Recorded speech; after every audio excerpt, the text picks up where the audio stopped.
Welcome to the HPC Factory CUDA Masterclass. Today we're going deep into Tensor Core programming with CUDA 13. If you're still using CUBLOS and praying for good performance, this video is for you. We're going to write warp-level matrix multiply accumulate kernels that squeeze every last teraflop out of your GPU. Tensor cores operate at the warp level, 32 threads executing in lockstep. In CUDA 13, the UMA namespace has been extended with new FP8 and FP4 precision modes. The key function is CUDA, UMA, MMA_sync, which performs a matrix multiply accumulate on fragments stored in registers. A fragment is a small tile of a larger matrix, typically 16 by 16 elements, distributed across the 32 threads of a warp.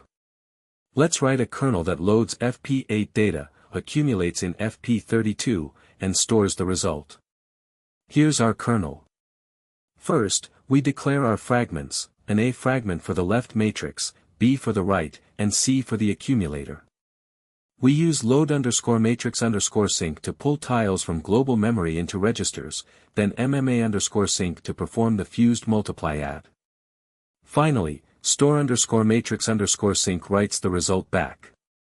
The critical optimization is choosing the right tile size. 16 by 16 by 16 for FP8 delivers the highest throughput on Hopper and Blackwell architectures. With proper warp occupancy and shared memory banking, we hit 312 teraflops on a single H200, that's 4x faster than naively calling CUBLOS. Let's profile this kernel in site compute. We're achieving 94% memory throughput utilization, 75% occupancy, and zero bank conflicts. The secret sauce is using the Tensor Memory Accelerator, or TMA, for asynchronous data copies from global to shared memory. TMA bypasses the L1 cache entirely, moving data directly in, and for teams already invested in the AMD ecosystem, the MI300X is surprisingly competitive at 55 cents per million tokens, not class-leading, but entirely viable. The full ranking table and interactive cost calculator are linked in the description.